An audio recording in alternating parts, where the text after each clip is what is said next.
the big dog. Welcome. Yes, you're in the new Providence. You are now introduced to the VIP. You know what I'm saying? I got my superstar friends on. I see a future. A grown man is gonna get slapped and his feelings hurt tonight. Or a nigga made that skit.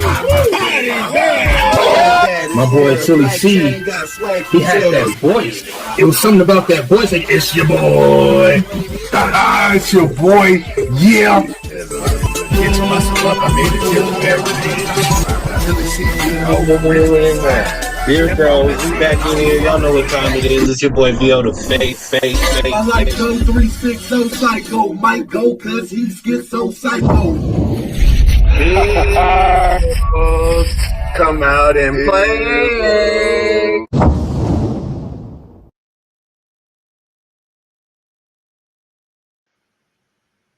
Yeah. Dun dun. Pour it up.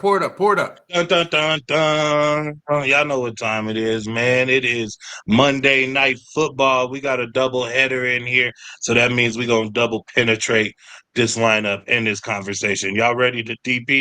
Never mind. I'm sorry that was uncomfortable. That's not how you start a show. So I'm gonna bring it in the regular way. This VO the face here with the beer bros. I got a couple of my bros here. We ain't got no beers because it's daytime and we trying to figure shit out personally.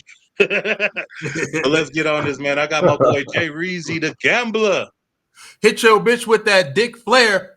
Woo! Hollywood riding, parlay pushing, touchdown scoring, monopoly driving. Woo! Y'all know what time it is. I don't know if Silly gonna be able to do better than that. But we also got my boy Silly C with the numbers. Haha, it's your boy. Let's get him. It's your boy. It's your boy. All right, man. Now that we all introduced, let's introduce you to these games. We got 2 games on deck for you. Let's break them down the best way we can. Let's get right into it. We got the Texans taking on the Buccaneers. All right, man. Jay Reeves, go ahead, lay it out.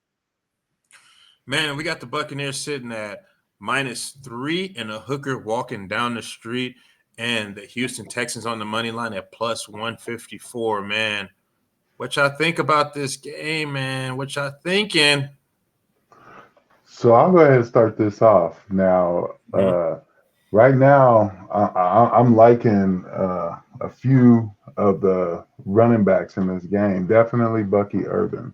The Texans allow 4.4 yards per carry last season, and they gave up, 66 yards last week.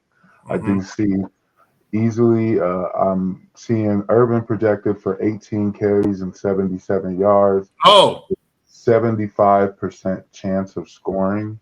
So I'm definitely looking at Irvin having a big game. And then there's other people definitely like Nico.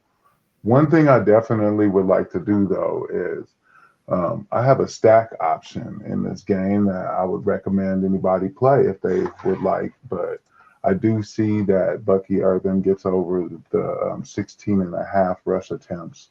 I actually see it's 15 and a half on FanDuel, I believe. So I would definitely go with the over with him. The over 4 receptions with Nico Collins, if available. And then Stroud's passing over 228 in the nickel. I would definitely wrap all of them up. I think that would be a good stack option. So just throwing that out there. But in this game, those daily players. Oh, go ahead. Oh, sorry. Yeah, in this game, though, I do see that the Buccaneers, I think the Buccaneers is just going to be too much. Stroud looks like he struggled a lot last week, but depending on how some of those plays can handle it, I do see them having a chance, but I'm going with the Bucs. Yeah, both these teams were in emotionally exhausting games last week where they had to compete to the final seconds to figure out who was going to win and who was going to lose. It took a clutch peanut punch from one of the Rams defenders to make their receiver fumble, and the Texans ended up catching a lump on the first week. But I'd say both of these teams were really surprising in the first week because I think the Texans showed that They could be resilient when faced with some adversity. However, they did not overcome. But the Buccaneers, were faced with tons of adversity playing Bijan and Penix, who both had really good games. And they were able to respond and overcome. I think the Buccaneers are looking like one of the better teams in the NFC, and the Texans looking like one of those teams that might be just outside the playoffs in the AFC. In this game, though, as far as the game line goes, I am going to go with the Tampa Bay Buccaneers. I think they're going to win it. I'd give up the points and kind of see where that leaves me. Jay Reeves. Yeah, man, I'd have to agree with you guys both. I am going to roll with the Tampa Bay Buccaneers myself, but the thing is, I do not like this 3.5. So what I would do, because I do believe the Buccaneers are going to win, I would take it down to -2.5 because you have that on the alternate spread line that it gets you to like nice -154, which is still a pretty good number. Also, with that being said, man, Cody, I already see where you lie with Bucky Irvin as far as the props and the ops go, man. They got him at 66.5. Theo, what do you think about that? Props to the odds. Bucky Irvin, 66.5 rushing yards. Props. He's going to get more than that. A lot of his production came last week from just getting amount and volume. It was a really dry week for him. He didn't get the touchdown, which always makes things a little bit more slippery. But it was a dry week for Bucky. But I see him getting in the end zone this week, and that's going to make him a little bit harder to bust on this one. I look at Bucky Irvin as a prop in this game. Mm-hmm. And Cody, So you're already see. talking about stacking some players together, such as Bucky Irvin, CJ Stroud, the boy Nico Collins. I really like putting that together in a nice plus money parlay. But props are ops for you, the boy Nico Collins. You said his receptions. What do you think about his yards? 76.5, man. What you think about that? Nico Collins, 76.5 receiving yards. Ooh, that one, I'm wondering still with the Stroud being a little shaky last week. I Offensive think line. I do got him projected right now for about 79.5 yards. Okay. So I do see him having a chance to get it, but I do think he's going to need a big play in order to do that. Mm-hmm. So he is a wide receiver one this week in a pass heavy setup, and they have a really leaky secondary. So I think he does have a chance definitely to be the props. I say he's the props. Okay. And let's go right in from some of those props to the ops right into Cody's top 10 players for the week. Are these in order, or these are just 10 players featured in this game? These are just 10 players featured in this game. Pretty much All sorted by right. projection. So All right. So let's go ahead and start with the worst and go to first. We'll just run right through it so we get to the next game. all right, we got Dalton Schultz and then Keami Fairburn, Christian Kirk, Nick Chubb, Emeka Ikabuka, Mike Evans, CJ Stroud, Nico Collins, Bucky Irvin, and Baker Mayfield. I do agree with Baker Mayfield being at the top, Bucky as well. So I think they're going to have big games. Nico, again, on here it shows 65 yards, but I actually have him at 79 based on the way I have him projected. So I see him still being the props. And I think this order is just about right. Yeah, I think this order is pretty good. It's pretty fair. Even though Mecca Buka and Mike Evans are right next to each other, I think there'll be more separation in their stat line this week. I do believe Baker will get back into feeding Mike Evans. Chris Godwin's coming back from his injury as well, so it's going to be three really good receivers out there wondering how it's going to share, but this is going to be a week where we can take this as hard evidence moving forward on who Baker is going to be forcing, getting the ball to, how he's going to be spreading it around in that type of tempo. And that'll be pretty consistent until about week 5 or 6 when McMillan comes back, and then they're going to have 4 problems on their hand. I could see teams reaching out to this team and being active around the trade deadline, trying to pick up one of those veteran wide receivers. So definitely a good look. Jay Reeves, what do you think? I kind of would have to disagree with you. You want Mike Evans to do better, but will he? I do. I'm going with the boy Emeka Ibuka, the guy who was getting force-fed, who had 2 touchdowns last week, a star in the making. I remember this back with Mike Evans. I want to say it was who was the boy? Vincent Jackson. and Vincent Jackson was on the dude, and then Mike Evans told him to scoot over. Now it's time for Mike Evans to scoot his old ass over. And I think you're going to see a decline from Mike Evans this year. And Emeka Ibuka really step up. Sorry to tell you, VO. Just is what it is. Well, the next time Mike Evans has a down year, that'll actually be the first time Mike Evans has a down year. The first time for everything, buddy. That's the first time for everything. It's the first time.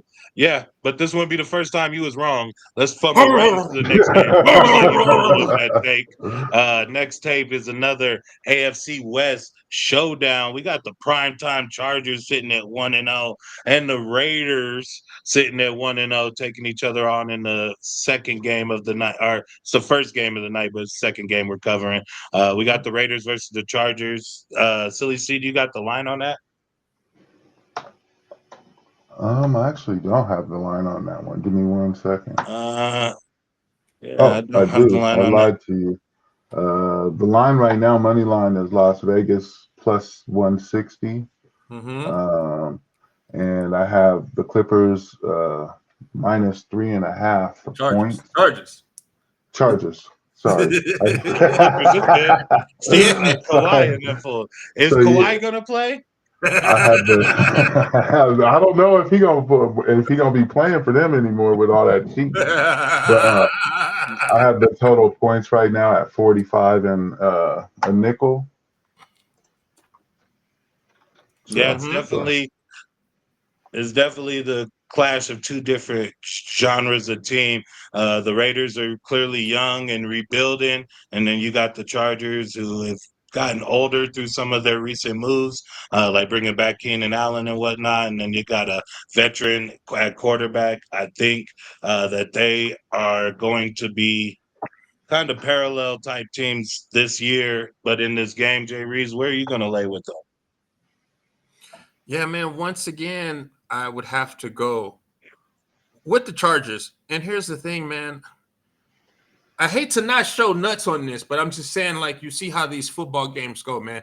Minus 3.5, I'm not taking that. I would take them, once again, alternate spread line. I would take them alternate spread line, minus 2.5, and actually parlay them with Tampa so I can get that real nice plus money, minus 2.5, man. Just go balls to the walls. Go ahead and parlay them two teams together. Sit back, crack an IPA, and watch that money stack up. Silly C, what you gonna do with this game, man? Who you leaning towards? Man, I hope I'm leaning towards the stadium just blowing up on them. I don't really have much of a dog in this fight. I think they're, I think they're both pretty trash, and I probably wouldn't mess with any of them. But nah, to be honest with you, the Chargers looked pretty good last week against the Chiefs. I do see some kind of upside with the Raiders, but I just can't trust them. So I'm gonna go definitely Chargers easy. I do think that this is gonna be a high scoring game. So that 45 and a nickel, I definitely see them going over that. But so I got the Chargers though. We've been doing this show for 3 years, and I don't think I've ever picked the Raiders. And I'm not gonna start today. Raiders losing. I'm gonna go with the Chargers. I don't care what the points are. You put the Raiders, you put that team with the pirate and the eye patch on the other side of the field, they're gonna lose. But I do like them young boys. I do like Genty and Bowers, and I do wish them success, you know what I'm saying? But yeah, we're not rocking with the Raiders with my pick. But I do want to see what kind of talent they have in this game. Silly C bounced.